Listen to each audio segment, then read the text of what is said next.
Welcome to the Terrible Podcast with your hosts from SteelersDepot.com, where you can find all your latest and greatest Steelers news. It's Dave Bryan and Alex Kozora, always lit, talking Steelers. And now, here's Dave and Alex.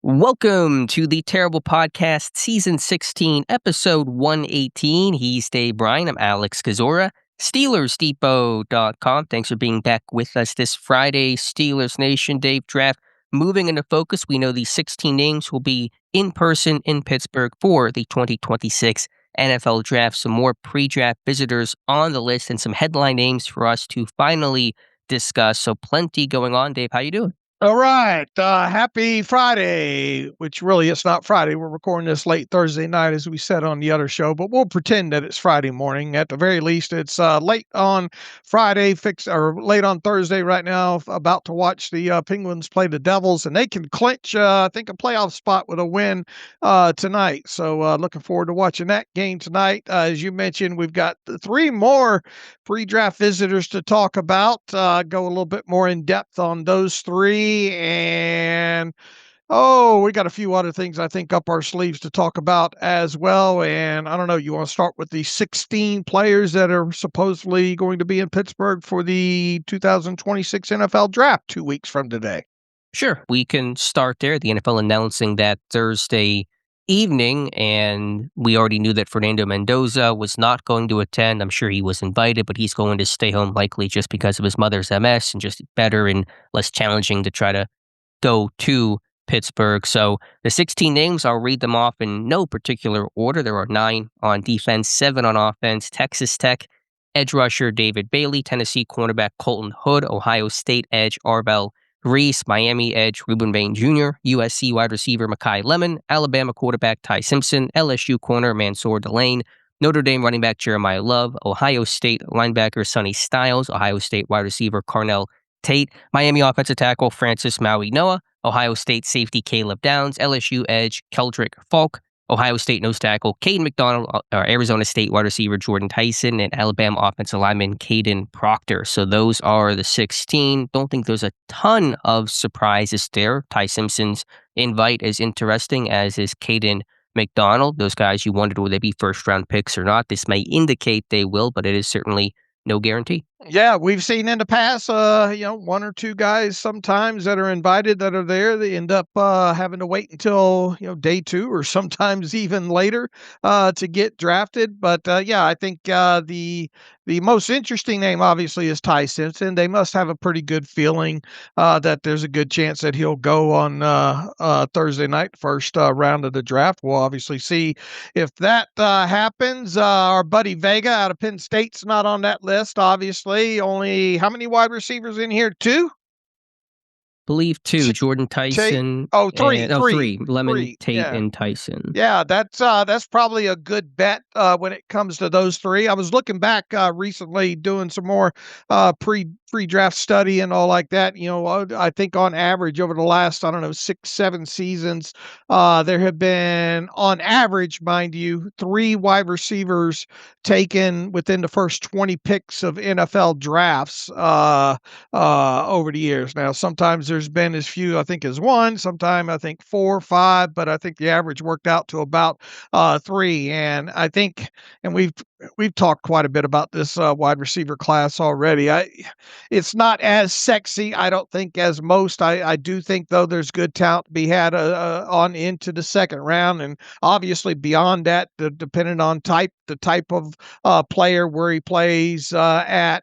So it's not like it's an awful wide receiver class, but I don't know if it stacks up to some of the better classes that we've seen over the years. And look, Makai Lemon is on that list of players that'll be there, and we've got a little bit of news concerning Makai Lemon as of Thursday morning, right?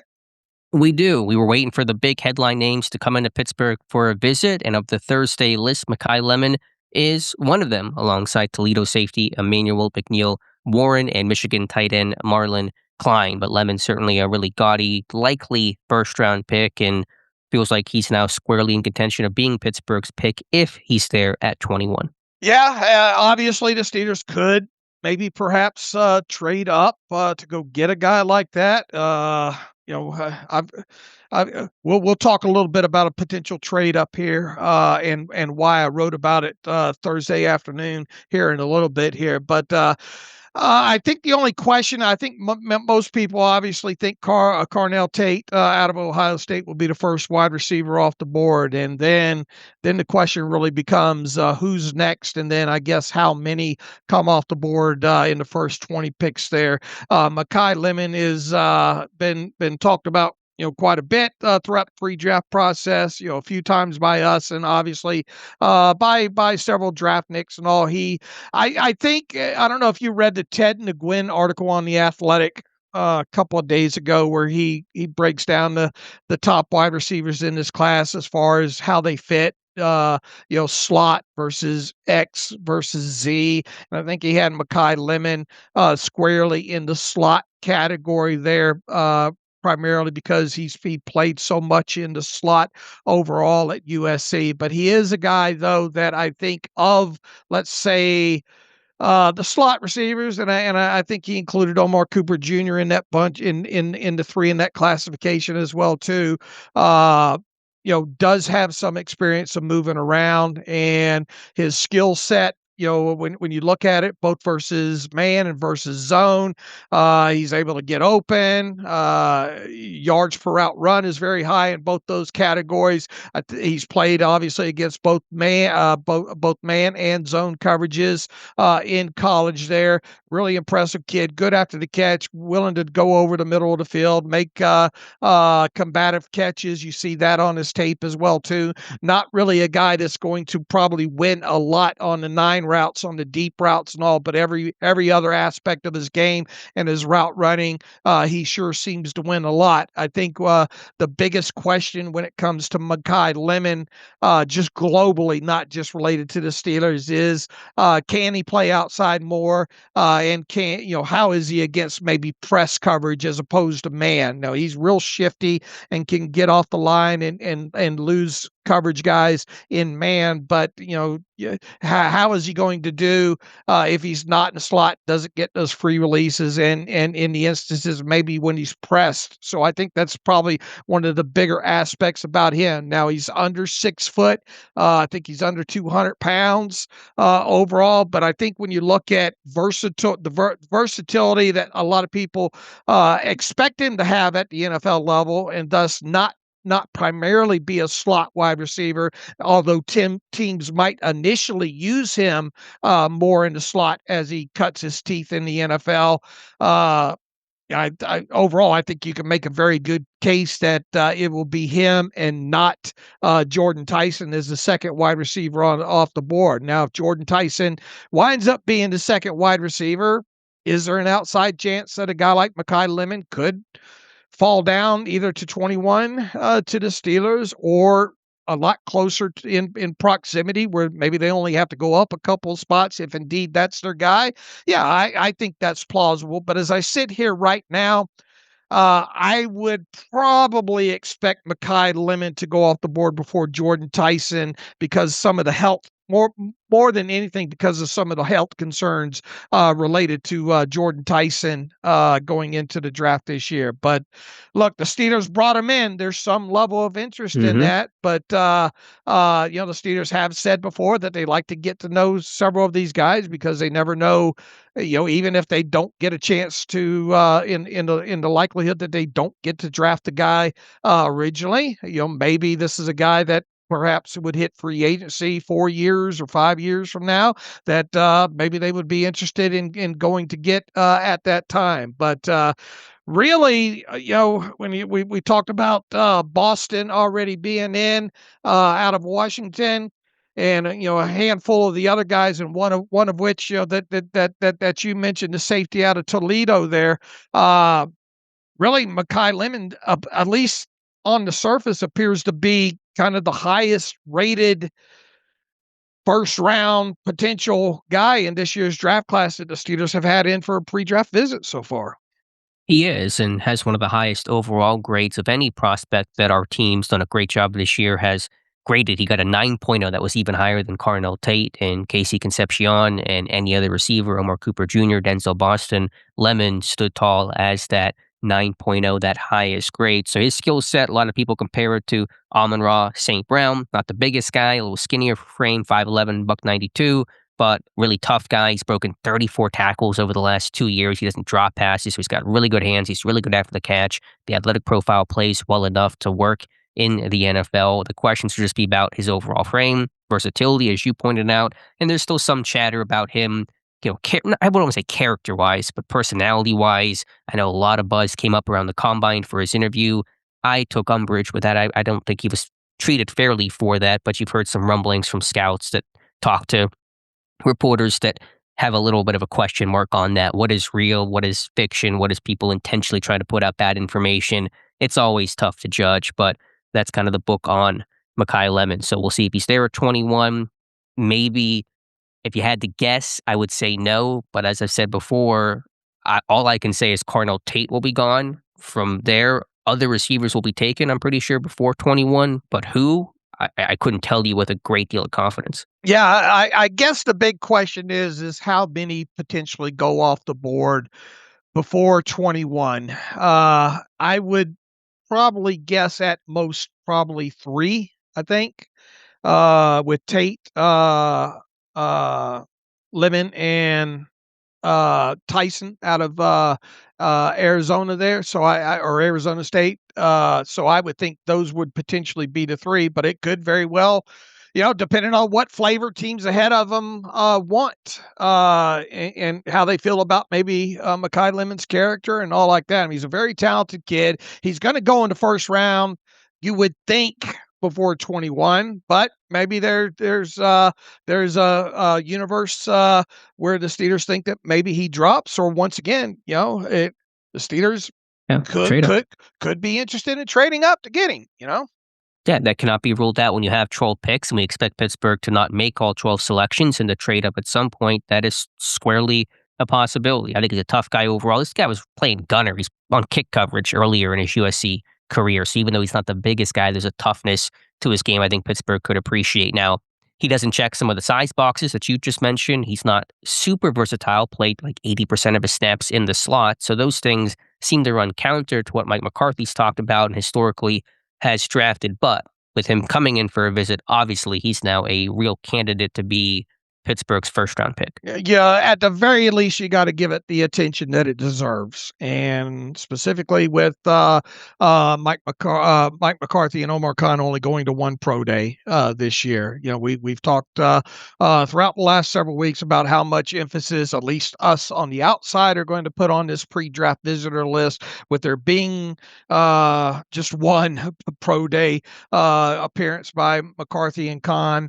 So yeah, you just have to take it into consideration at this point as potential possibility as a first round draft pick, and especially if you're a believer that the Steelers might trade up should he fall, let's say, I don't know, out of the top 10. They had a combine formal with Makai Lemon. He's now in for a visit, so plenty of dot connecting to him. Should he be available, or should Pittsburgh feel aggressive enough to move up? Also, I should have said this top of the show. Apologize if I sound even worse than usual in the fight of allergies versus Alex. Allergies are winning in a TKO, so I'm getting just destroyed over here. So apologize if I sound a little raspier than usual. But let's go back to the You sound all grown up. Do I sound? Okay, maybe I should just have allergies then. Maybe that's the ticket. Yeah, you sound fine. All right. The other pre-draft visitors on Thursday, the other headline name that we mentioned, Emmanuel McNeil-Warren, the safety out of Toledo, a likely first-round pick. He may be the third safety drafted behind Ohio State's Caleb Downs and Oregon's Dylan Thiedemann, but McNeil-Warren expected to be a first-round pick, likely on the board when Pittsburgh picks at 21. So this is very notable as a prospect that you could be reasonably confident will be there on the board when it's Pittsburgh's turn. Yeah, the question that becomes with how, and I think you mock draft him in one of your recent My mock last one, drafts, yeah. yeah, here and to the Steelers at 21 overall.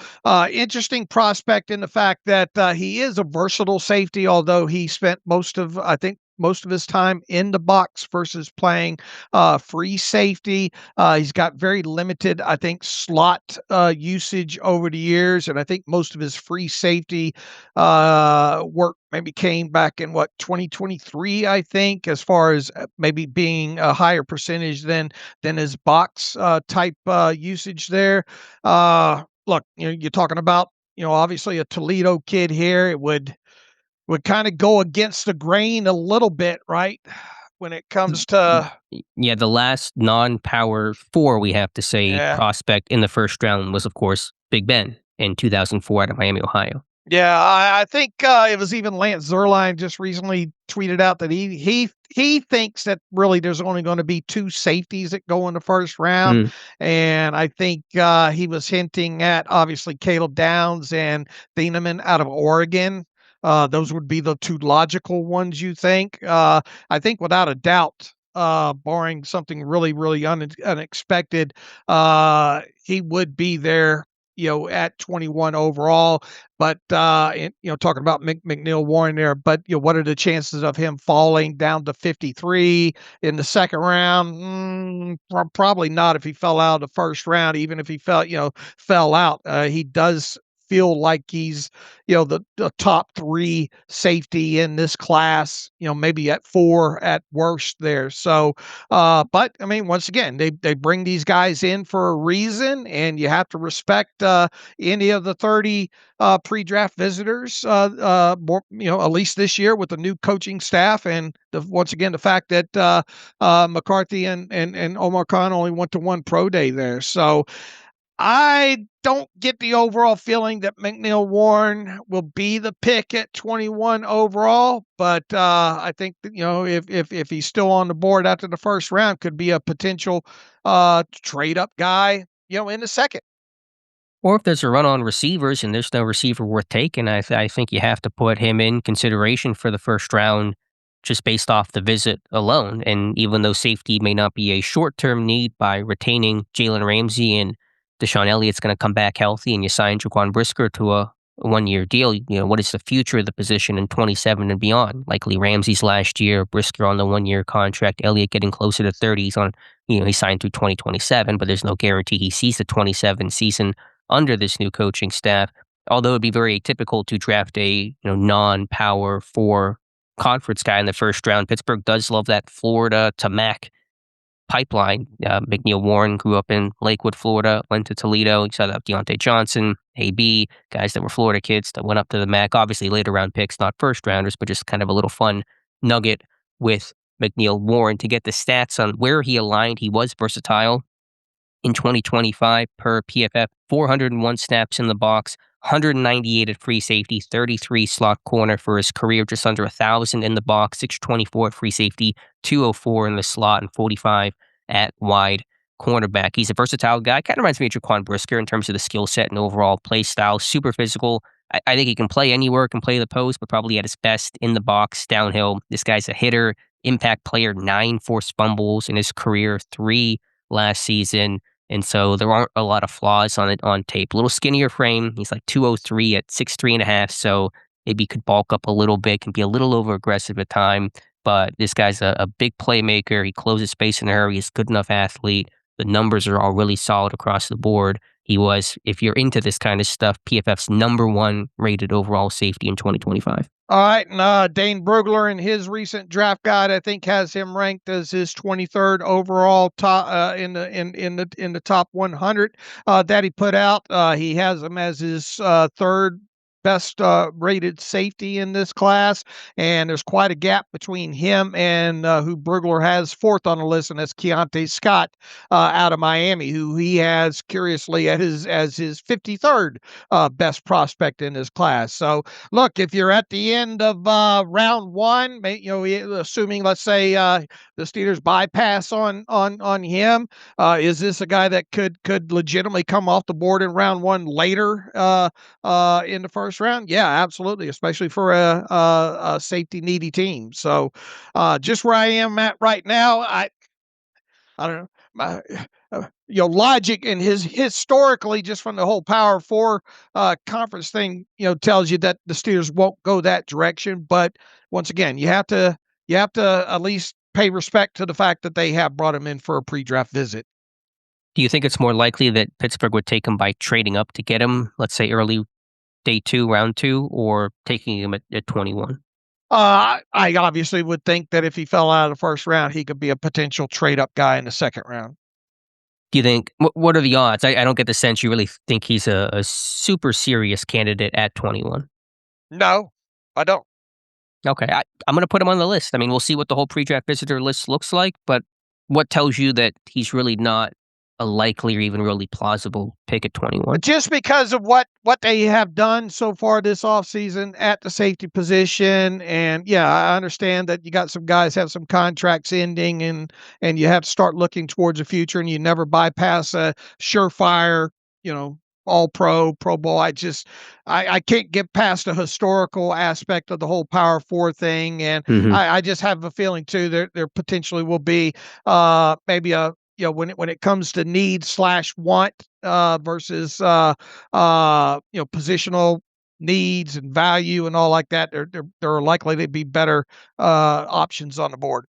Yeah, I hear that. It would be atypical, but new coaching staff, Omar Khan not drafting always the same way as Kevin Colbert. So I'll still put him in contention for pick number 21. Would he be my ideal pick? Would he even be on the podium of my top 3 ideal picks? Probably not, but I would not be disappointed if McNeil-Warren was the selection. I don't know how much it's going to help, but I think you see Quinyon Mitchell have that success he's had with the Eagles, former first-round pick in 2024. So, if you want to, just for anyone listening who's going to say, Toledo kid first round, can he translate?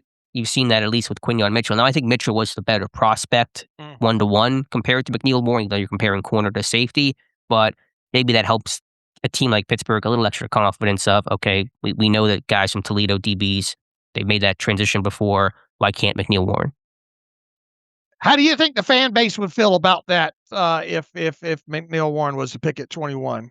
Probably not underwhelmed. happy. Yeah. Yeah, because he's not as flashy a name as a receiver or as well known as a Caleb Downs, even probably a Dylan Thieneman. So it probably would not be received incredibly well. But obviously Pittsburgh's going to block out all that noise. All right, and look, this is the same team that drafted Edmonds several years ago in the first round, right? But And I think McNeil-Warren's a better prospect than Edmonds. I get your point. Edmonds was a much lower ranked prospect, I think, overall at that time, and also, yeah. Look, I'm not going to completely rule it out, but he wouldn't obviously probably be in my top 3 choices.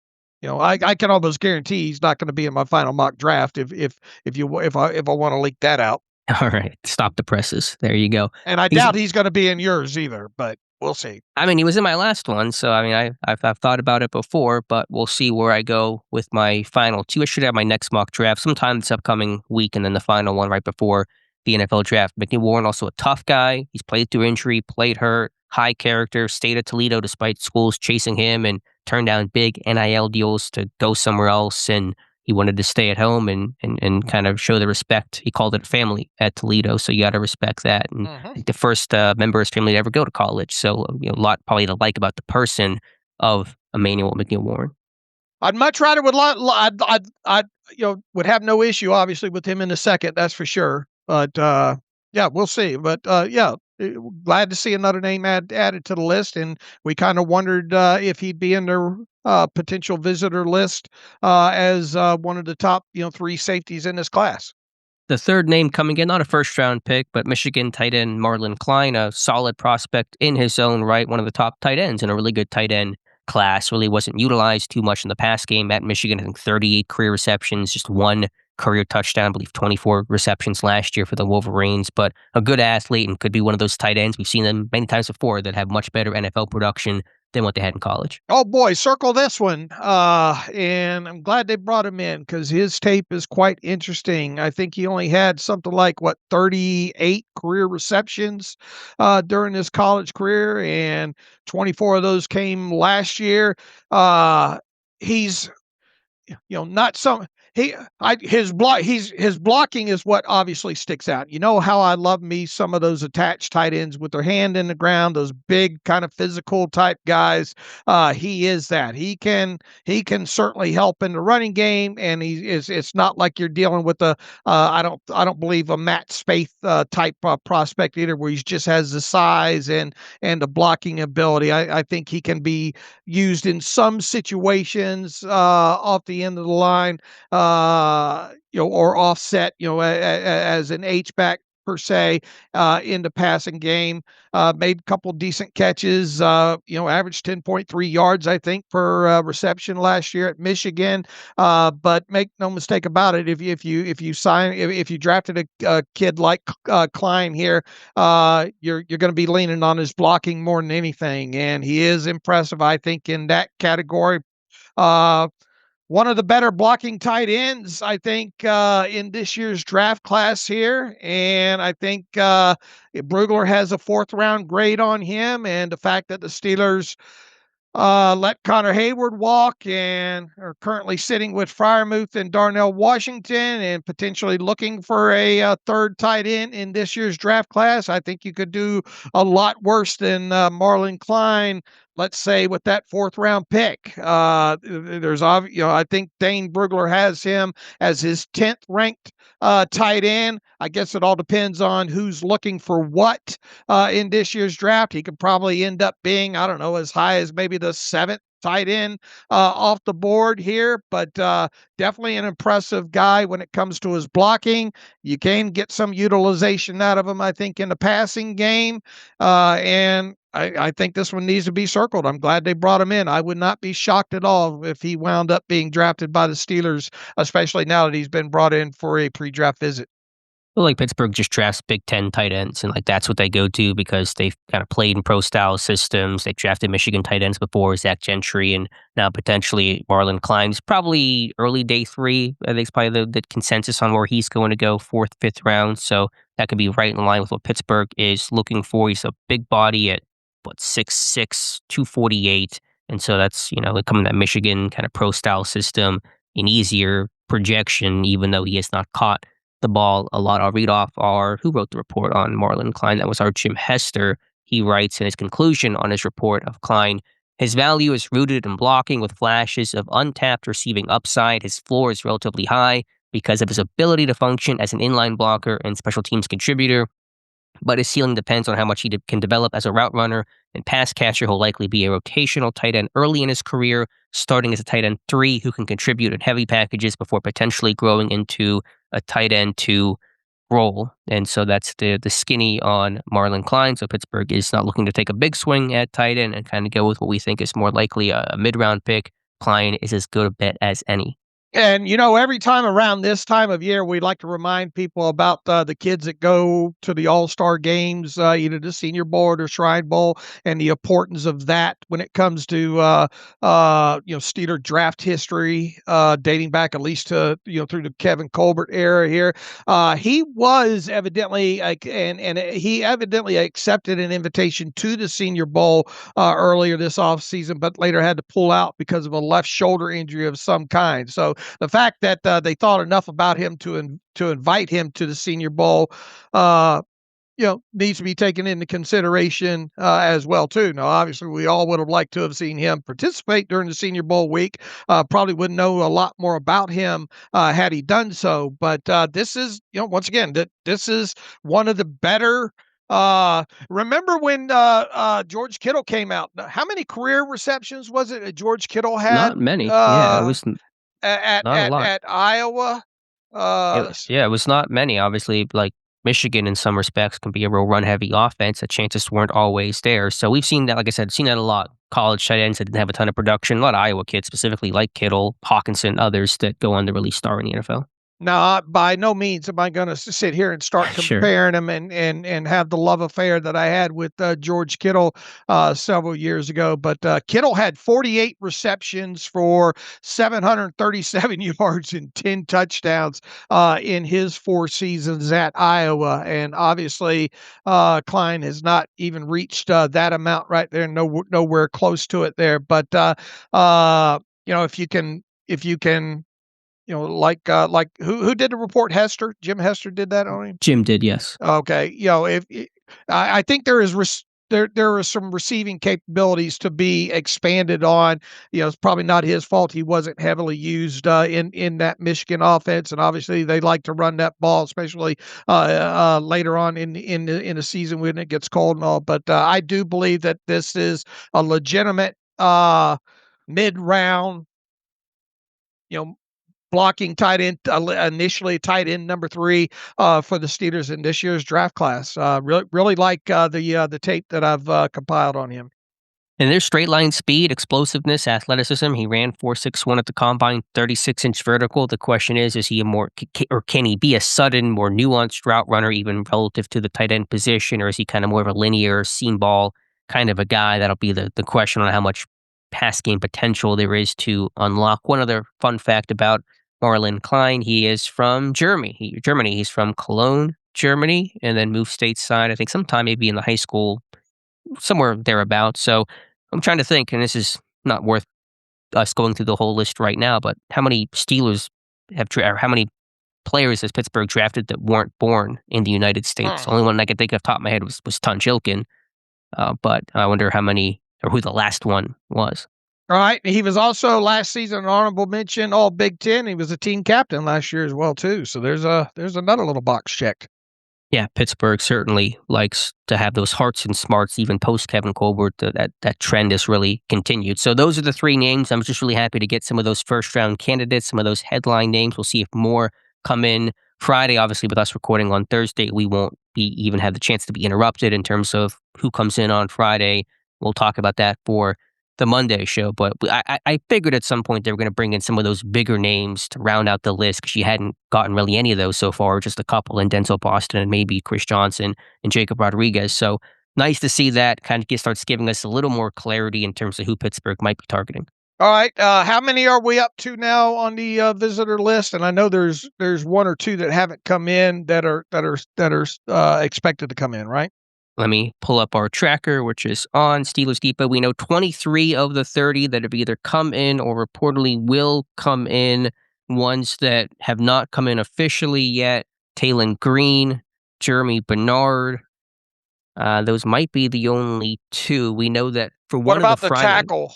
Yeah, I was going to say for the Friday visit, we expect Travis Burke to be part of that group. Justin Mello had told me that Burke is, I think, flying into Pittsburgh tonight. We'll have his visit officially tomorrow. So whenever we have likely the list of 3 names for Friday, I would expect Burke to be one of them. The other 2, we'll have to wait and see. All right. So that answers one of the other questions as well, too. Will we indeed have some Friday visitors this week? And it sounds like we will. So hopefully that list is they're not just going to bring in 1. So that list will probably be 2, 3, or 4 as usual. And they're going to bring Vega in. Who else are you kind of looking to maybe come in this final countdown, final few days of pre-draft visitors? Yeah, just more of those receivers, those first-round possibilities. Jordan Tyson, Omar Cooper Jr., Casey Concepcion, all those guys would make sense, but we'll just have to wait and see. I believe the deadline is the 15th to bring in visitors, so that will extend into midway through next week to bring in the final guys. All right, interested to see. They brought in a handful of inside linebackers so far, and obviously some safeties. Will Keontae Scott end up being brought in? Surratt. We've talked quite a bit about Elijah Surratt out of. Doesn't sound like it. He's spoken a lot already about his Yeah. visits, and he's not mentioned Pittsburgh, but you never know. All right. Will we see? There's some rumblings about maybe Garrett Nussmeier coming in. I don't think we've had confirmation on that so far. And I'm interested to see if that other edge rusher comes in that we talked about, likely an undrafted, maybe late 7th round guy, ends up coming in because of matching the, at least a profile what the Steelers look for. That would be Devin Eastern out of Minnesota. Okay, yeah, the defensive lineman. Yeah, he's a guy that played more nose, and some wonder if he can kick out and play more defensive end. He's a good run stuffer. I wrote the report on Eastern, and kind of a really good story that had a lot of kind of childhood troubles and was able to overcome that. And PJ Fleck really got him on a good course at Minnesota and turned into a really good contributor for that program. So that's kind of a good backup nose tackle type later on day 3. All right. How many guards have been in so far? Just the one in Keelan Rutledge, and that's a guy that feels like he certainly could be a Steeler. 21 seems like a stretch. I know somebody was theorizing this, some draft pundit, not local, but just kind of national, wondering could he be a dark horse candidate at 21? That feels high, but at 53, certainly could be in play. Absolutely, it could, especially if they end up not getting Vega for whatever reason in the first round. All right, Dave. One thing you wrote about on Thursday about Patrick Queen. I know the deadline of his roster bonus has come and gone. A lot of the trade chatter that picked up right around the start of free agency has died down, but could there be a draft day trade? And you outlined the case of why potentially the Cowboys and Steelers could revisit trade talks with Patrick Queen during the first round of the NFL draft. So take it away. Why'd you write the article? What's the case to be made? All right, I've been on both sides of the fence on this over the last several weeks, even dating back to kind of the original reports, some of which came from some very credible Dallas Cowboy beat writers and all. And when you look at it overall, just from a plausibility standpoint, and specifically, and I think even way ahead of the start of the pre-draft process, I mentioned something about don't be surprised if the Steelers trade up to as high as where the Cowboys are at 12th overall. But I mean, specifically when you focus on the who, what, when, where, why, and how, I guess more than anything about this such a trade potentially happening. I think Jerry Jones recently at the owners' meeting still, and look, I mean, nobody's going to come out and say, no, we're standing put. We're not going to entertain offers to trade up or down. But it does sound like Jerry, really feels that there's a chance that he could go up or down in the first round. Now, they do have 2 first-round picks currently in the first round, with their highest one obviously being at 12th overall. I said, okay, I want to give this an objective look overall about the being as how there has been so much chatter about Patrick Queen and all. We talked recently about the age change and all, and that was a little bit curious timing, but you could probably explain that away with 3 different theories if you wanted to. But just curious of the timing on that, especially this close to the draft here. At the Cowboys, doing a lot of research on them, it really feels like they've got defensive needs, at least in the early rounds of this year's draft. It really feels like they could use another linebacker. They obviously could use a safety, it feels like, and potentially another corner as well, too. In fact, I really think that you'll see the focus of their draft, at least in the early rounds, maybe circle around those 3 positions specifically. And the players that I think that they have their eyes on, if any of them potentially fall down to them, would be Sonny Styles, Caleb Downs, and Mansour Delaney out of LSU, the corner there. Now there is, I think, I think there's quite good possibility that those 3 guys are off the board by the time the Cowboys pick at 12th overall. If, however, one of those guys are still on the board, I could see the Dallas Cowboys running that card up to take said player. Now, is there a possibility that the Dallas Cowboys end up trading up from 12th overall to maybe secure a guy like Styles or Caleb Downs? I think that's very plausible as well. Now, the Cowboys, once again, they have 2 first-round draft picks, and they have no second-round draft picks currently. And I think the 3rd round pick that they have is later in the 3rd round there. So not a lot of early draft capital, although 2 first-rounders is quite significant in a year there. My my theory here is, what if the Cowboys, and look, a lot of hypotheticals in here, but people oftentimes ask us about hypotheticals. I normally stay away, especially from hypotheticals concerning trade ups or trade downs when it comes to the Steelers. But I feel like there's been enough kind of at least chatter, smoke, whatever. And when you look at Dallas Cowboys specifically in their knees, to at least entertain what maybe something like that would look like. My theory revolves around the Cowboys staying put at 12. Maybe they try to trade up and are unsuccessful in doing so. And if it gets to them on the clock at 12th overall, and those three players that I mentioned, Sonny Styles, Caleb Downs, and possibly Mansour Delane out of LSU, are all taken with the first 11 selections, the Cowboys kind of become in that no man's land, if you will, when it comes to positional value versus needs and player value, where it might be enticing to them to actually trade down some spots, and especially if they can find a team willing to send them maybe a top ranked safety or a top ranked inside linebacker there. And then you circle back to the chatter, which obviously has died down quite a lot from the last couple of weeks here, where there was a reported, at least inquiring about Patrick Queen.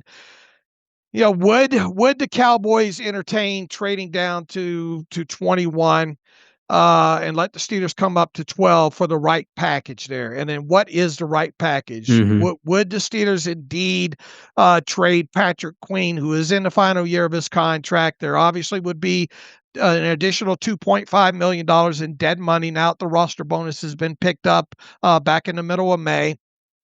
And do the Steelers really, a question you got to ask is, do the Steelers really have to trade Patrick Queen? And I think we'd both agree the short answer to that question is no.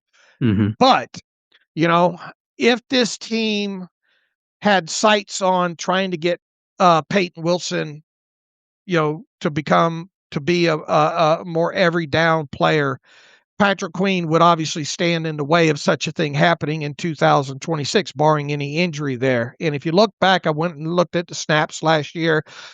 Queen obviously played well over 1,000 snaps. He rarely came off the field last year. And Peyton Wilson ended up logging. Let's see.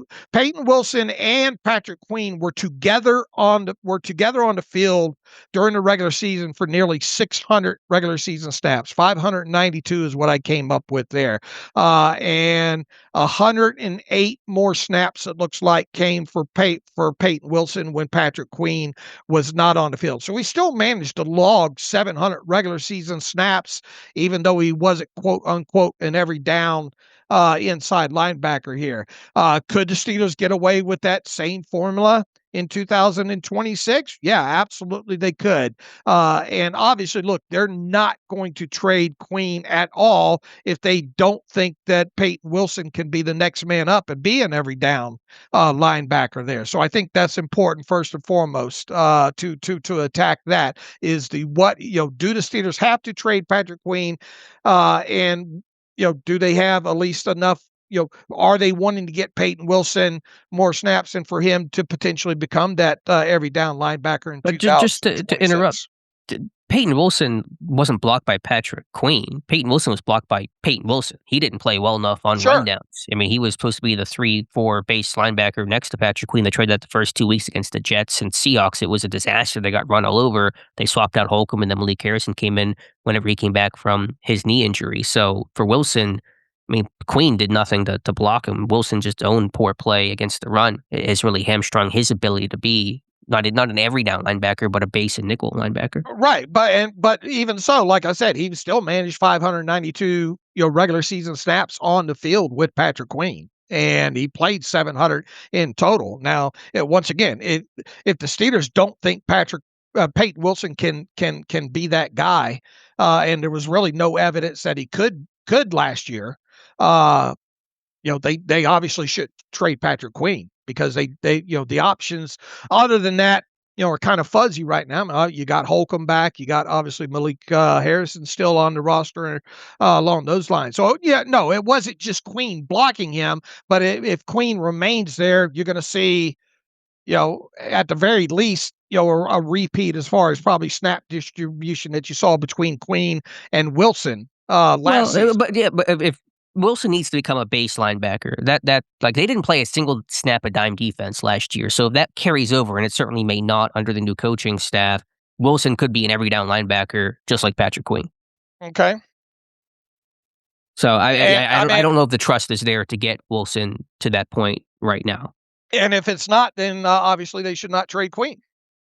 Now, you could draft an inside linebacker, and I'm sure Pittsburgh obviously would if Queen was still. Do you trust that rookie linebacker to be the every down guy, to be the green dot communicator? Would Peyton Wilson get it in that scenario? We'd have a discussion about that. But just to entertain the thought, what would the trade details look like of Pittsburgh moving up from 20 to 12 with Patrick Queen? I assume you couldn't just give them Patrick Queen and that would be enough to get to 12. So what else could this deal look like? Well, obviously swapping first, right? And Sure. no, I don't think. And look, you have a lot of other minutia that I wrote about in this as well too that you have to consider, and it's not just small minutia. You would have to think if indeed the Dallas Cowboys traded for Patrick Queen, they would do so with the idea of turning around and signing him to a contract extension. And if indeed that was the plan for them, because look, they don't have excessive amount of cap space as we sit here right now. Now we still have 2 weeks to go until the draft. There's one or two players I think that are viable restructure candidates for them that they could potentially go to. We'll see if that happens. I think at its core, though, they have enough cap space where they could at least assume the current, the base salary that it would have to do with Patrick Queen, with the idea of turning around and then extending him and then lowering his 2026 cap hit there. And then not only that, the contract aspect, you would think that there's no way that the Dallas Cowboys would trade for Patrick Queen without at least talking to him and his agent ahead of time to see if they could work out said deal. So the Steelers would obviously have to agree to that. And maybe that's part of where this smoke has already come from when it comes to Queen. And look, maybe they inquired about Patrick Queen and the Steelers said, no, he's not for sale. And no, you're not talking to him because we're not going to deal him to you. And maybe that's why all of this has died down as well, too, when it comes to all this smoke around Patrick Queen. I'm just saying that if they were to go up that far to say, and here's the other thing that needs to be discussed. Why would they want to go that high to 12? Well, right. That's another part of the equation here that you don't really have a great answer for. I would think that's dangerous that maybe they're going up to get Vega to get 2 spots ahead of the Baltimore Ravens, because I think if there's one team in the top 20 picks that you have to be the most concerned about drafting Vega in the first round, it would be the Baltimore Ravens, because they have John Simpson at the right guard spot. It's kind of up in the air what they're going to do at the left guard spot. They really could use a blue chip player such as Vega at left guard there, and with what is likely to be on the board for them that lines up with kind of their needs that we talked about the other day, guard certainly fits in that wheelhouse. So I think if this team has the same mindset that, man, we really want Vega, but we're concerned about the Ravens being the first hurdle per se that Vega has to get past, and we don't think that's likely to happen, then they obviously would have to jump ahead of the Ravens. And how much further would they be willing to go up than I think 14th? 12th obviously would probably be the high end as far as maybe us potentially seeing the Steelers go up higher into the first round of the draft. So and look, we just had a conversation about Makai Lemon. What if they were totally convinced that Makai Lemon was their guy, and they were convinced that there's no way in hell he's going to drop down to 21? Well, you might have to go up because look, the Ravens could use a wide receiver as well in this draft, and there's a few teams after the Cowboys pick as well too that could potentially draft a wide receiver, as well. So 12th just seems like the likeliest landing point for the Steelers to go up to for, let's say, one of those two players, Makai Lemon and Vega. So that's another important context there, speculation, hypothetical, whatever you want to call it, that I think needs to be addressed within this. So yeah, look. Is it all about Peyton Wilson? No, because as I mentioned in this post, even if this team holds on to Patrick Queen, this is a great draft to go out and get an inside linebacker. Period. Mm-hmm. Now if you move that up a couple of rounds to let's say a day 2 selection, could whoever you draft maybe not start the season in the starting lineup, but by week 4 or week 5 potentially crack that and thus overcome. And in the same breath, you're giving Peyton Wilson to show his stuff in the meantime, and you're probably going to have it at the very least Cole Holcomb, being able to eat some of those lost snaps as well too. So no, it's not just about Peyton Wilson, but that is part of the equation of with this new defensive coordinator and Mike McCarthy coming in. Maybe they're willing to see if Peyton Wilson, can take another crack at this. But Mm-hmm. it all boils down to, if this team does not think that even Peyton Wilson, Cole Holcomb, Malik Harrison, or a draft pick, if they're not confident that they can't get by without Patrick Queen and those 1,000 snaps that he's logged, no, they should not trade him. But as far as the rest of the compensation, obviously you got a first round swap. You would have Patrick Queen as part of it. Would that be enough to get the deal done? No, Probably not. I think you'd throw in one of your 3rd round picks And plus Queen. And that's what I wrote in the post. I think that it would take another pick. Now look, if it required me to come off, if the Dallas Cowboys insisted on swapping first, have Patrick Queen, and then the Steelers' 2nd round draft pick, 53rd overall, no way in hell. I mean, just that's no way I do that. But if they got into the talk, because the Steelers do have 3 3rd round draft picks this year, the last of which I think is 99th overall. And as we mentioned, the Cowboys don't currently have a 2nd round pick, and their 3rd round pick that they do have is later in the 3rd round. Would any one of those 3rd rounders plus Patrick Queen and obviously the swapping of the 1st round picks be enough to entice the Cowboys to make the deal?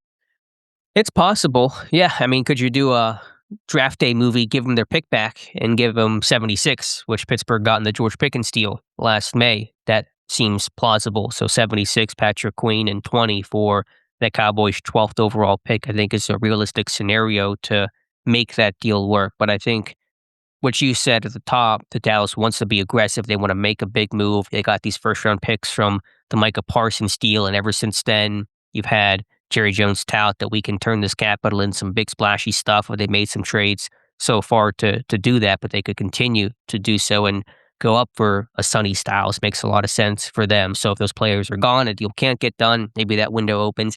I don't think a contract extension would have to be done to get this deal finalized. I mean, they could talk contract terms. I'm sure that conversation would be broached, but they didn't extend Pickens when they traded for him last year of his contract. So I don't think they have to do the same with Patrick Queen this time around. So it's a good thought exercise. You never know.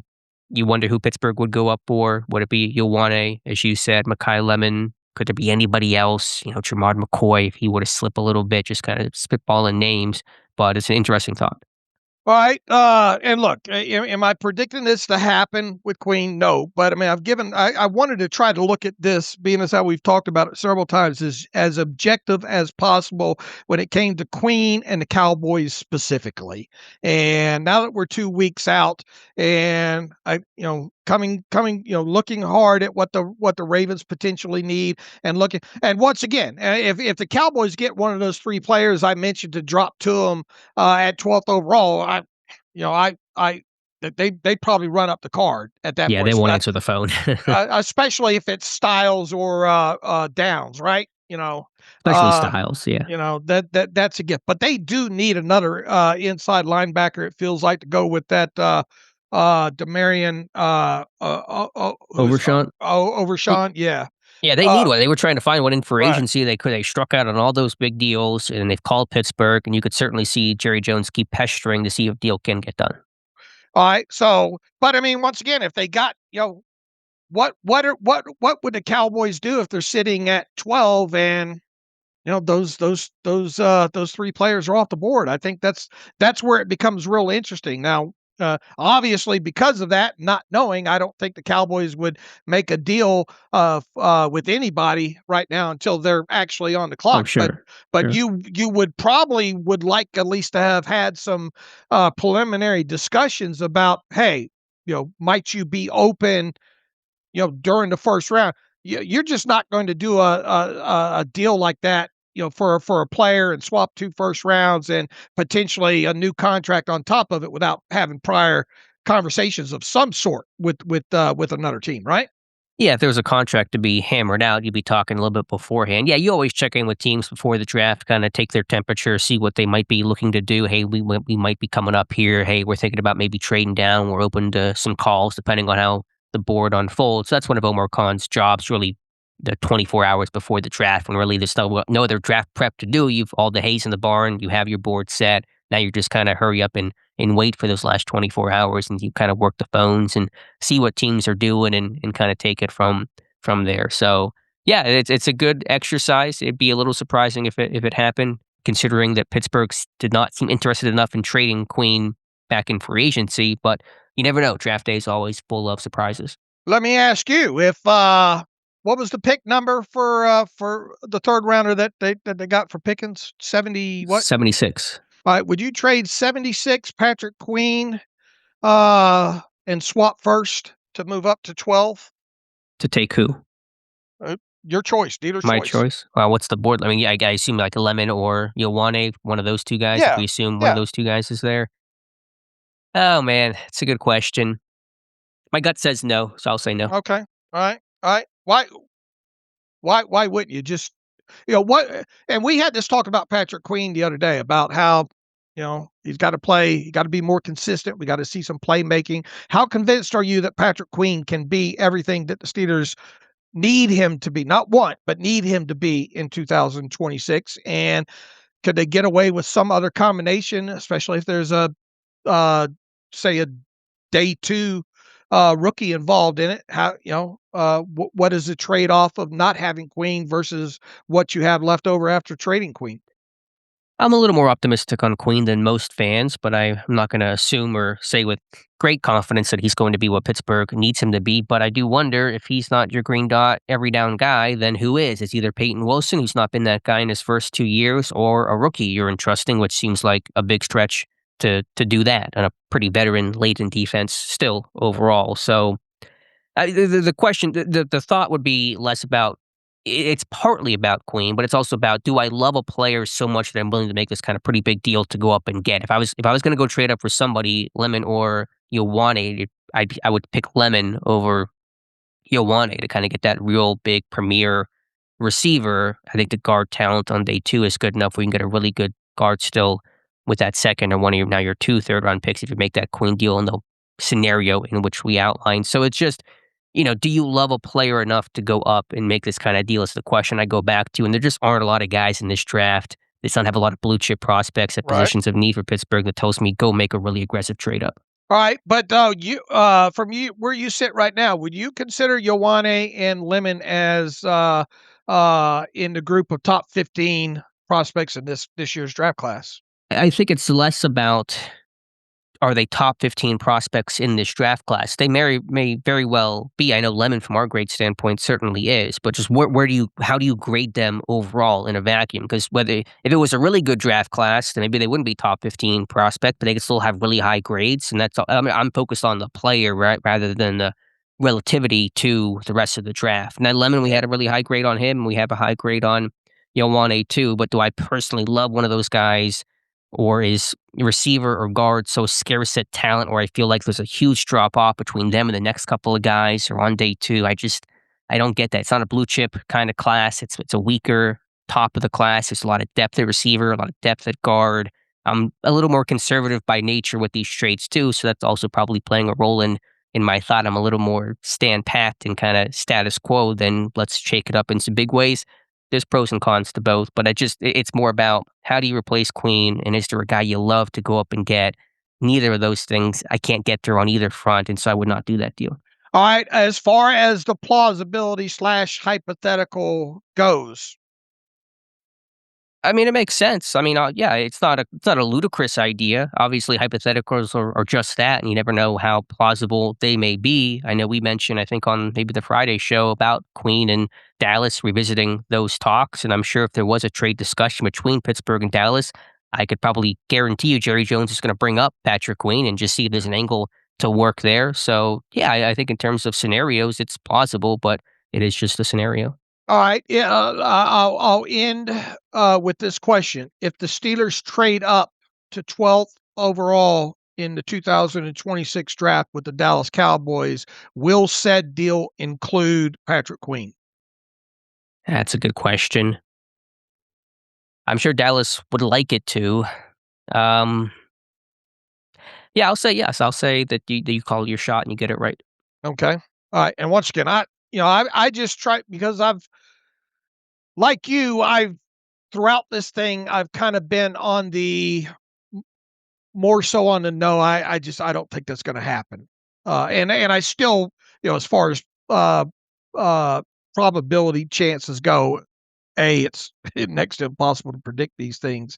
But even if the stars were even aligning even more than the hypotheticals in the way that I laid it out, the probability factor would still probably be low because it's quite a jump, and you got a player involved, and you got potential contract involved, and all like that. But if there was a spot to go up to that high, just outside of the top 10, 12th overall probably makes the most sense for It does. all the reasons that I mentioned. And because of the Cowboys potentially, and whether or not it all depends on what degree you believe the smoke recently that there was about the Cowboys and Queen, that's left to interpretation. And then obviously how much, is there smoke maybe related to Patrick Queen recently changing agents as well too. So I'm not saying obviously this is going to happen. I just wanted to lay out what something could potentially look like. And once again, I'm not giving them 53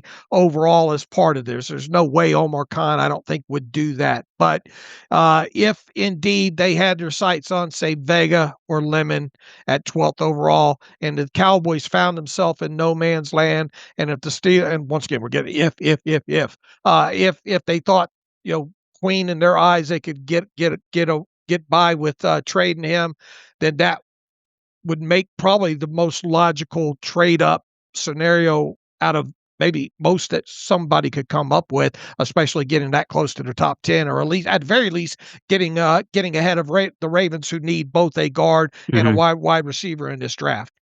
And I think we both can agree Pittsburgh is going to trade up at some point in this draft. And so we're going to see them move up and take advantage of the 12 draft picks and the 5 picks in the top 99 and use that to probably make some aggressive moves somewhere on the first 2 days. I think it's more likely day 2 than day 1. But we always say with trade scenarios, you never know. You never know how the board's going to fall, what offers you get. And so that makes sense. So hypothetically, I'll give you one more hypothetical and throw one last question at you. Let's say that plays out. And regardless of who and what package Pittsburgh sends to Dallas. Let's say Pittsburgh trades up to 12 with Dallas. Who is Pittsburgh taking with that 12th overall pick? My gut tells me Vega, and I think I said as much in the article as well too. I just I really still think that round 2 can be a sweet spot for wide receivers if they bypass on one in the first round. I'll say it'll be for Makai Lemon, that they want to get that top receiver, the second receiver, presumably off the board. I'll assume Tate is gone by that point, maybe 6 to Cleveland. They want to get that guy because there might be a drop off. I think you could argue talent-wise, Tate and Lemon are kind of tier 1, and there might be a bit of a drop off to tier 2 with the Concepcions and the Tyson has the medical, which is fuzzy. Cooper, those guys, there might be a slight drop off there. And then even, Baltimore, they need a guard, but they could use another receiver too. They have Zay Flowers and not a lot else. They lose Isaiah Likely. So could you get some middle of the field type production and a different body type, obviously, compared to Likely? But I could see Baltimore taking a receiver like Lemon at 14. And what about if the Oregon tight end is still on the board there, Sadiq? At that point, they Sure. just what's the plausibility that kind of kills two birds with one stone for them as well. Wide receiver slash tight end. Now that Likely's gone, and didn't they lose another tight end too in free agency as well? But I really foresee that the Ravens taking a wide receiver or a guard. I think it lines up that way. Would you agree that probably the Ravens are the toughest team for Vega to get past? Yeah, I think so. I think if you had to pick one team in that, before Pittsburgh range, I think Baltimore certainly would be a strong candidate. Yeah, they lost Charlie Kolar. He went Yeah, to that's it. the Rams or Chargers, one of the LA teams, and so they're hurting that tight end. But I just say Lemon because you might jump Baltimore to take Lemon because Baltimore might, could Pittsburgh Right. take Sadiq? Jerry Dulac says yes, but I think Lemon's a more likely candidate, so that'd be another incentive to go up and make that trade for Makai Lemon at 12. All right, covered my ass because I put Makai Lemon in the post there in case Vega wasn't their prime want to go up that high. But If Ioane does not come in for a visit, what are the odds he's Pittsburgh's first round pick? yeah, probably not great. So obviously, you would think that Vega would come in if along, just like they brought in Lemon, even though Lemon, a lot of people probably tell you there's no way he lasts on the board to 21, that the Steelers would have to go up and get a player such as that. So, yeah, I would expect if they really liked Vega,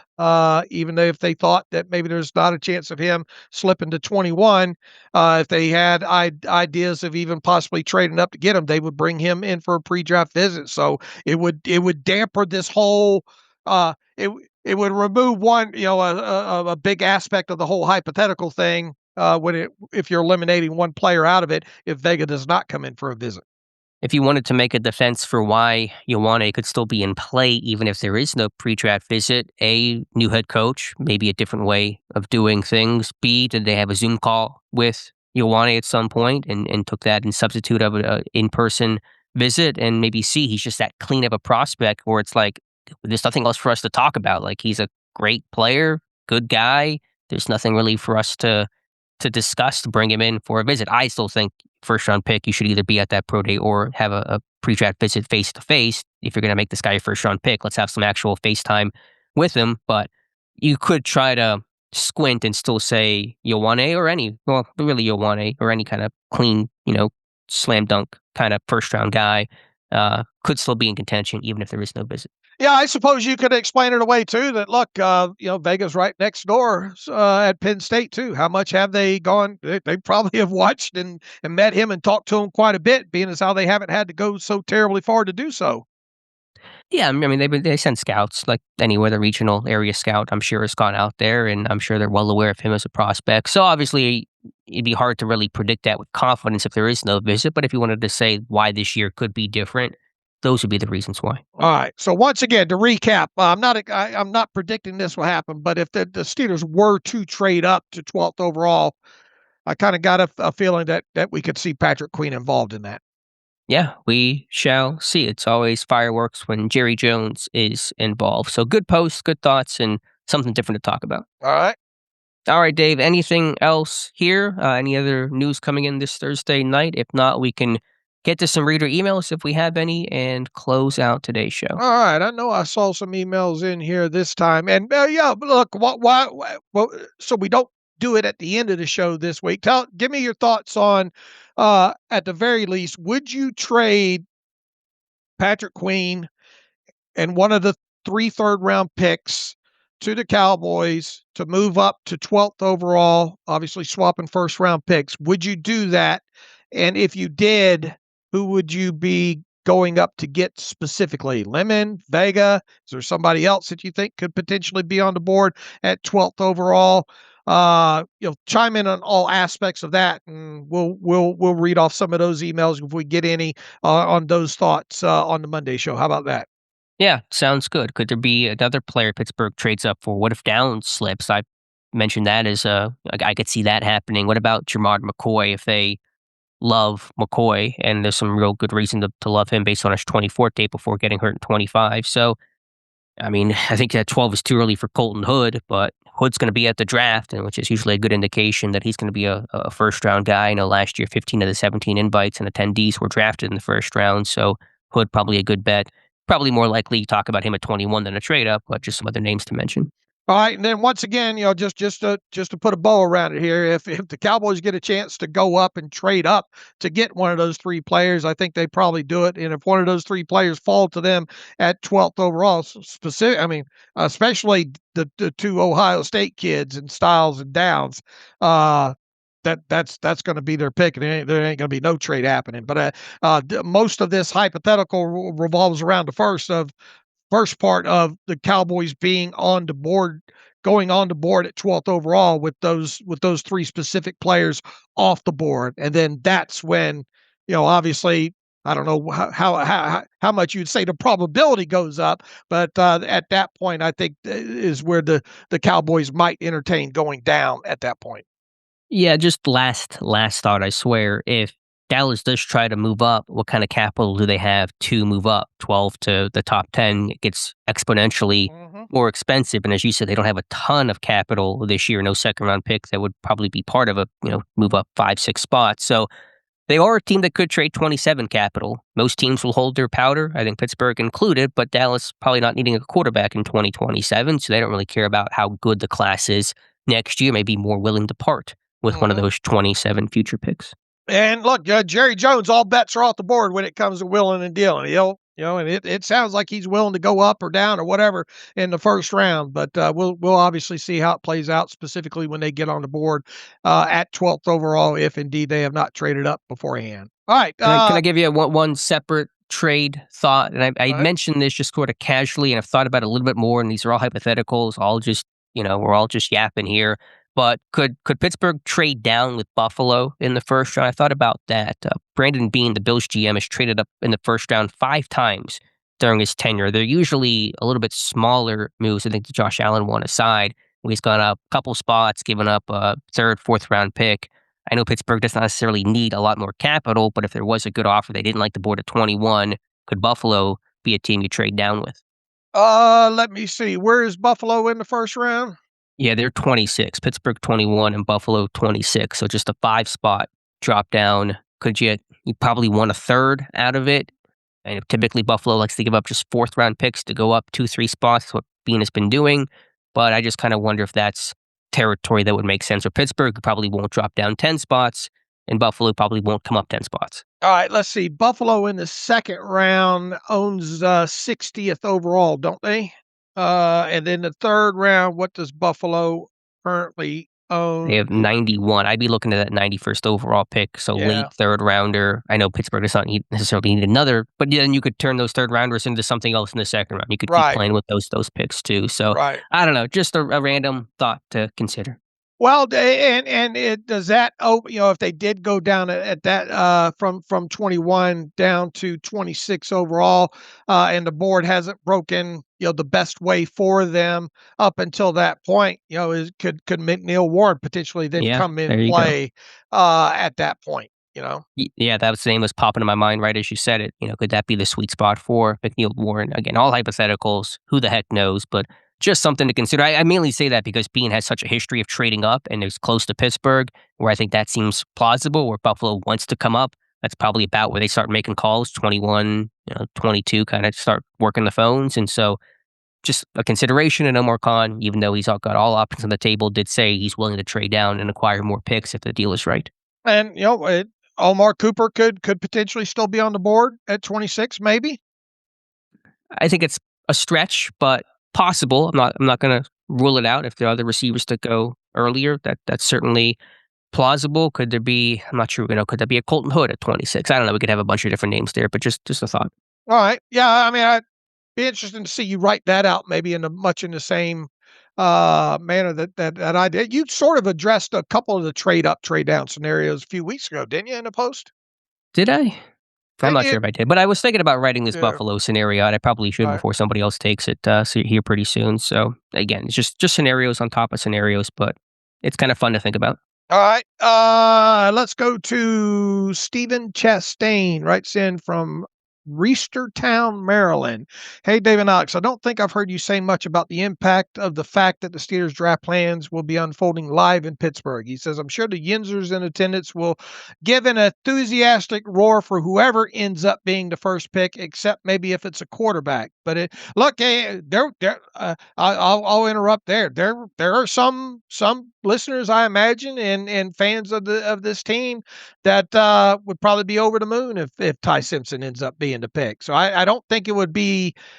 I don't think you'd see maybe the booing as maybe if they did draft a quarterback there. But I digress. But it seems like a trade up could potentially juice that reaction even higher. What first round trade up scenario do you think most make live Steeler fans go the most crazy? There's no obvious want this year like Devin Bush or Broderick Jones, but I think the fans would just love the spiciness no matter what. My guess for most electric trade up is for Vega Ioane, especially if it was one spot before the Ravens. But I'm curious what you guys think and if you could nominate a few other super crowd pleasers. Well, Steve, I think we talked just a lot about that just recently when it came to potentially going up for the Cowboys there. So maybe that satisfied some of the the want for us to talk about that. Then Alex just threw out the idea of potentially trading down. I still would put the probability of the Steelers going up higher than the Steelers going down. But, Alex makes a good point. What if the board doesn't break just right and Buffalo's calling to get up to 21 and you could go down for, say, 1 or 4 or 5 players that you still have highly ranked, and maybe McNeil-Warren comes into play at that aspect there. So I don't know if I have any other suggestions about going up, especially ahead of the Ravens. Who's ahead of the Ravens? The Rams, right? At 13, yes, the Rams. Uh, Well, I think the question was in part, what player could they trade up for that would get the biggest pop and biggest reaction from the audience? I'm not sure if he means that positively or negatively. I'll take it as a cheer and reaction, not a boo. I don't know. I don't think Ioane would be that guy. All right, I do, but any one of the Ohio State guys, obviously, Tate, Styles, Downs. If for some reason any of those guys drop, Makai Lemon, who we've talked about, I think that would definitely give the Steelers offense a pop, and obviously need a wide receiver. I think fans would cheer that on, and I think the fan base would be on board with them going up spot ahead of the Ravens to get Vega. I mean, I think people would like it. I don't think people would boo or be mad about it. It'd be a good pick to make. I would not, critique it or criticize it. But in general, offensive linemen don't get the pop that skill players do. I think some group of the fan base would say another offensive lineman in the first round. Can't we address something else? I think a receiver would be the position that would get the most pop. I think Makai Lemon would be one of those guys. Or maybe if you went defensively, a Caleb Downs because he's such a name. You think about just the reaction from the crowd. Caleb Downs, he's such a well-recognized name in this year's class. I think Downs, one of the top receivers, Lemon specifically, would be, and this is not to say it's good or bad, it's just what would be the biggest reaction, the biggest cheer from Steelers fans that will make them go the craziest in glee and joy. I think it's one of those two guys.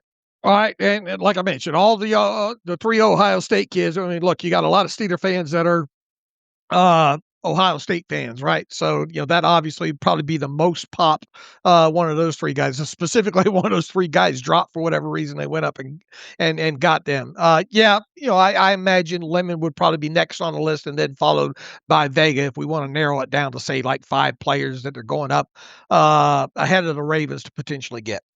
All right, fair enough. Paul Lutz writes in, hello, gentlemen. Great job as always. I feel like I need to push back on something that was said in the last episode, and I feel like we have a lot of precedent to show how hard it is for player to move away from their natural position. Dan Moore couldn't leave left tackle. Broderick Jones struggled on the right side. Kendrick Green struggled playing center, and Dotson became a Pro Bowler when he moved to his natural side. I think it's a lot like a boxer switching to southpaw. Can he do it? Sure. Is he good at it? No, not usually. So unless they show that versatility through their college career, personally, I would never take a player out of college who played one specific spot and then tried to move them. One of the few exceptions for this is moving tackle to guard. But even that doesn't always work out. What say you? Yeah, I suppose this has a lot to do with maybe our tackle talk the other day. And look, I Not think sure I we really said suggested that. We just no. mentioned that in a Yeah, question. But I don't know if we were like pounding the table for any one of those guys. no, no, no. And the other thing that we said too is a lot of times it depends on the player too. Some guys just just can't make the move from the whole muscle memory and comfortability standpoint. We obviously saw that with Dan Moore, who was left tackle throughout his college career at A&M and all. And then we did see Dotson not have his best work at left guard after playing what was it, 55, 53 games at Louisiana Lafayette at right guard. And then, we had to talk with Mason McCormick. Mm-hmm. All those snaps at left guard. How, is there reason to wonder about a transition over to the right guard once we kind of knew that was be his landing spot? And he seemed to handle that well. So I think it depends entirely on the player. And, obviously and look, if the player went to the Senior Bowl or the Shrine Bowl, not that you get a lot of work there, but were you able to see the kid function at a different position there? So I don't think you can just rubber stamp it and say,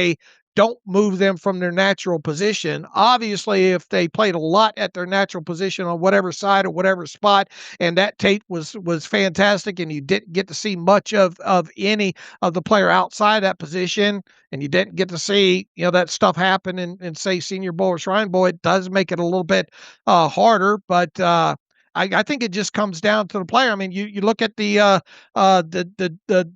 Jennings Dunker kid out of Iowa. I mean, you're talking about a guy here that predominantly played right tackle, has very limited guard in his background there, and not only if the Steelers drafted him, would they more than likely keep, you would think, Mason McCormick at right guard. Then you're talking about not only a position switch with him, but a different side as well too. Yeah. The reader did say that tackle to guard can be an exception, although I think, like you said, whenever you flip sides, the muscle memory gets flipped, and that's an issue. Right tackle to right guard, less of a transition than right tackle to left guard. I think Pittsburgh's had a mixed bag of results, as the reader fairly pointed out. Green, although Green issue wasn't just like out of position, just a lot He of could he stay. He was not could ready. stay on his feet. Period. Yeah, it And was we small. saw that even at guard during his time at Illinois. There were concerns, not only position switch with Green, but it was size and what the tape showed on him. Man, what a disastrous pick that was. And Yeah, it was bad. I mean, he just was not a day one starter, and then to go play center to be the center for Ben Roethlisberger in the last year of his career just was asking way too much. You're not putting a guy in a position to succeed, the literal job of coaching. So yes, you've seen Dotson and Jones and all those, but you've also seen, as you said, McCormick, Troy Fautanu, who played left tackle at Washington and flipped over. So you've seen guys that make it work and guys that don't. The question is, and to your point, you said it depends on the player. The problem is, how do you know if he can do it or right. not until you draft him and find out? So I would, this is a roundabout way of saying, in There, general, I there's agree. projection. There's a lot of degree of projection that goes into that.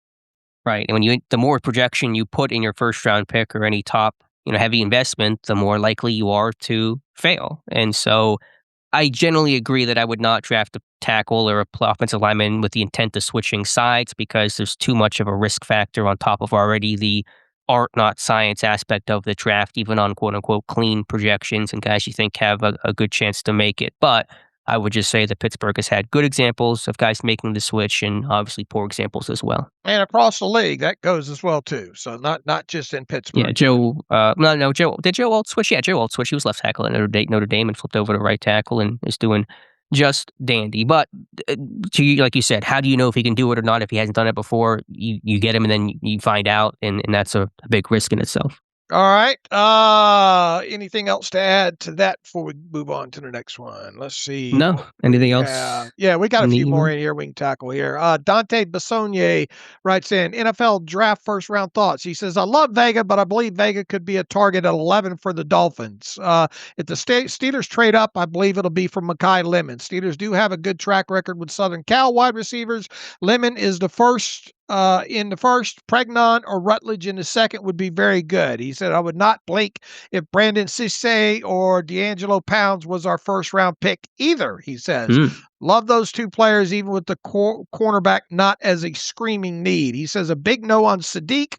I'm unfairly judging based on our tight end juggling last year, regardless of the new play caller this year. So he thinks the Dolphins might potentially be in play for Vega at 11th overall. I suppose that's at least plausible. He believes that the Steelers trade up, it'll be for Makai Lemon. That's obviously, I think, plausible. I would not scout just because the helmet color, though. Yeah, the Steelers have had reasonable success with Southern Cal wide receivers, but I think you leave that part of the equation out. I think you judge the player, not the helmet. He says Lemon in the first round, Pregnon or Rutledge in the second would be very good. Yeah. I don't think you'd have a lot of Steeler fans disagreeing with you there, Dante. Yeah, certainly would be, I think, a good start to the draft.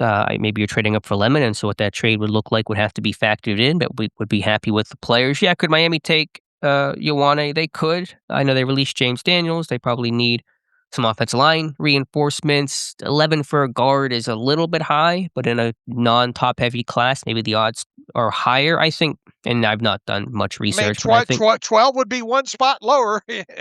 yeah, but I mean, just we look at Miami for the entire board. I was also going to say, and I've not done much research on Miami. I think they're going to look at a safety, Jeff Hafley. I was all about Jeff Hafley during the coaching search, and so I learned a lot about him and what he looks for. Man, he's talked so much about wanting a good post safety, a good free safety. I think if Dylan Thieneman is there at 11, which he probably will be, maybe even Caleb Downs, that's going to be the pick. So I think they're going to look for that strong free. That's I'm making a joke here, unintentionally. Strong free safety, as in a very good free safety at number 11. All right. Let's see what else we can get to. And then he said, that was interesting about Cisse and Pons. I think those would both be very surprising picks in the first round. Pons especially. I think if they take a corner in the first round, I'm looking more at Colton Hood from Tennessee than I would be those other two names. All right. Yeah, it would be quite a surprise. Or Chris Johnson. If Pounds went in the first round, right? Yeah, I think Hood and Johnson would be the potential corners if they went that direction. All right, we got a few more we can get to here because we didn't get to the emails, didn't have any to go over the other day. ODG Dortmund, keep up the good work. Who would be available at 53 that would make that you would make that pick instead of trading for a 2027 first round pick? Or is there a scenario in which you would trade this year's 53rd pick for next year's first? Oh, wow. Has there ever been an instance of a team trading a following year's first round pick for a pick as low as 53rd overall? I'd have to go back into annals of time and see. Maybe it's happened. It's such a broad question, but if a team is giving me a 27 first rounder, given my quarterback situation, I can't imagine anyone would be on the board, even a guy that I really like to make me turn that deal down. Right. I'm just trying to roll through my head. I mean, if a team wanted to give me tomorrow or tonight their 2027 first round pick, no matter even if it winds up being 32nd overall, I think I would have to take that regardless of whoever might be on the board at 53rd overall. Agreed. I don't. He's at least got me thinking. Has something in it? What is? I guess he's got me thinking now. What is? Has there been any second round that has involved a first round from the previous or for the following year? Yeah, future first. It would have to be a team that does not plan in any regard to take a quarterback in 27. Any quarterback need a team. No way they're going to trade a first round pick in 27, given the potential landscape in terms of has it happened before. It may have happened somewhere, but there's no easy way or quick way for us to research that.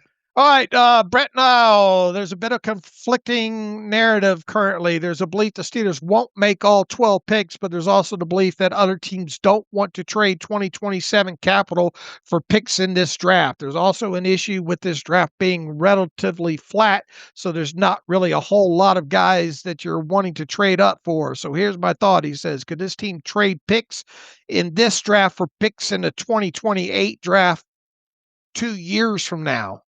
God. I think it's a second 2028 question we've got in the last couple of weeks. What do you think, Dave? If you can't get 2027 capital, can you get 2028 capital and be in a position to trade picks from both years 27 and 28 to move up if needed in 2027? You would also have the benefit that if the 2027 class fizzles, you're still set up for 2028. You should be able to get more value for a draft 2 years from now, and teams aren't going to be obsessed on 2028 yet. I'm not saying it should be your first choice, but if there's no other market, wouldn't that be a good fall? That makes my head hurt. Oh man, I mean, to have a broad-based belief that there's, or at least interpreted belief that that other teams don't want to trade 2027 capital for picks in this draft. I mean, that's a pretty overarching thought, right? Yeah, but I understand the point, and I generally broad point, I should say. Yeah, but I generally get the point that a lot of teams want to not do that. Any team that might have any inkling of being in the quarterback market next year, no way that they're going to trade premium 27 capital. I mean, if we're talking, I guess that's another question. How many do you want Pittsburgh to trade 27 draft picks? I don't. No. Right. No. And it's what every other team needs a quarterback is saying. No, we're not doing that. No. And generally, don't we see when let's say during a draft, a 2 drafts from then pick, don't those normally at best include like 4th rounders or something? Those are like 6th and 7th rounders. What trade just happened? The Marte Mapu trade, I think that was like 2 years out. Those are always day 3. So again, I don't know what the history says. Maybe it's happened. I'm sure it's happened at some point. But trading for a high pick 2 years out, you lose a lot of value in that. And even though you expect Omar Khan, Mike McCarthy to be around to make those picks, it just, I don't know. It feels unlikely. Now, the question, I think, his overall point is, how are they trading up in a world where teams don't want to trade 27 capital and may not want to trade down?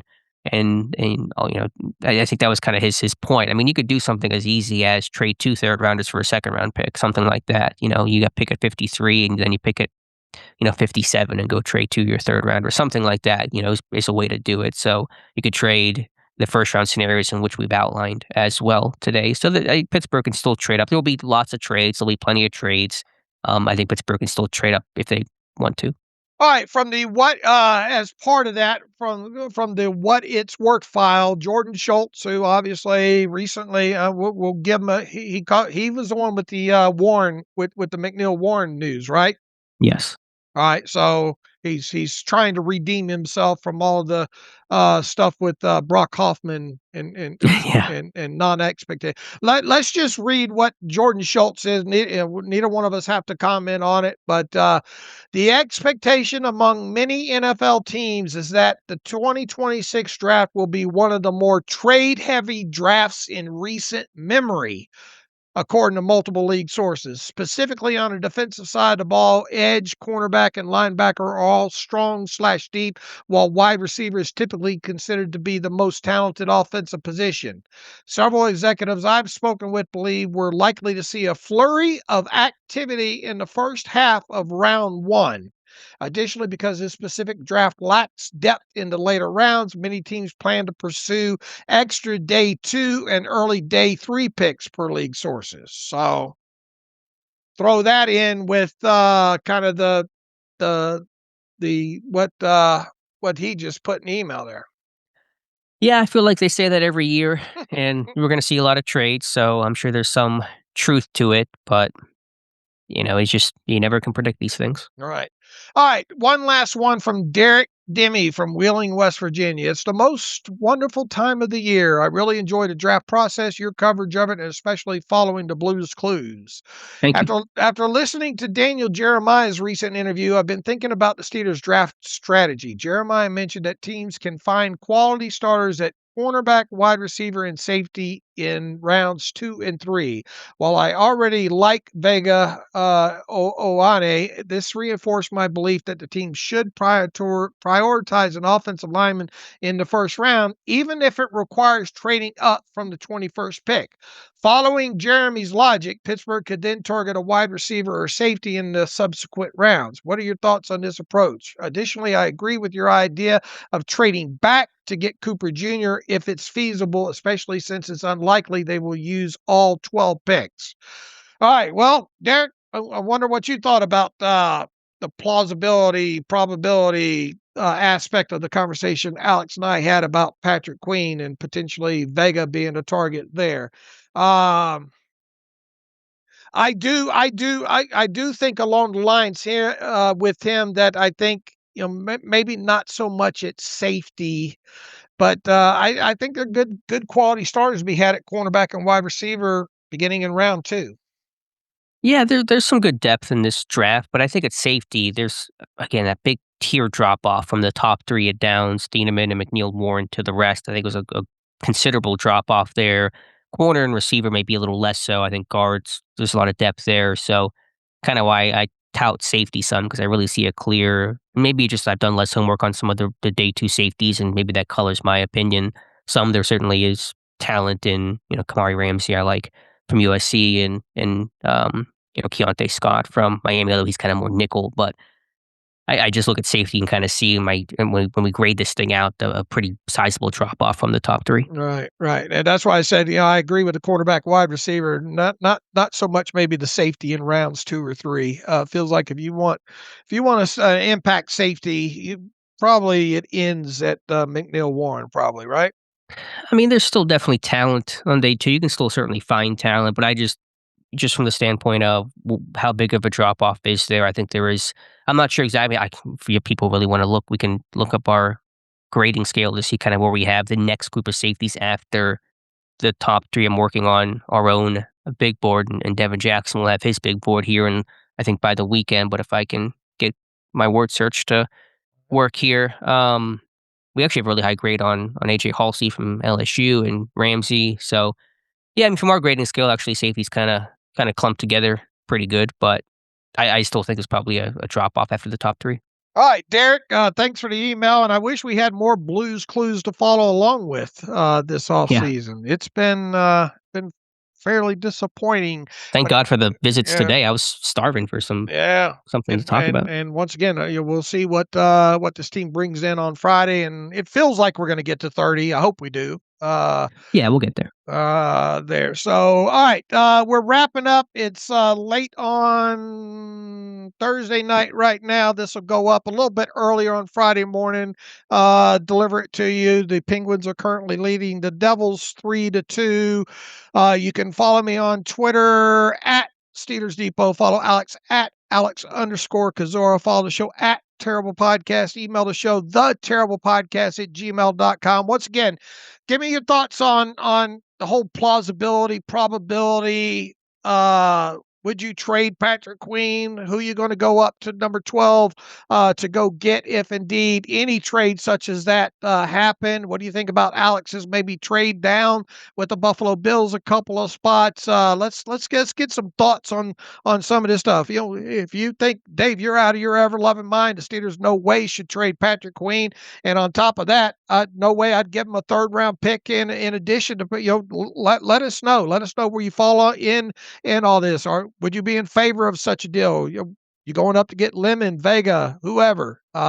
Interested to hear. That should give you at least something to email us about over the weekend here. So, all right. As always, until Friday, thanks for listening, or until Monday, I should say. Thanks for listening to the Terrible Podcast with Dave and Alex.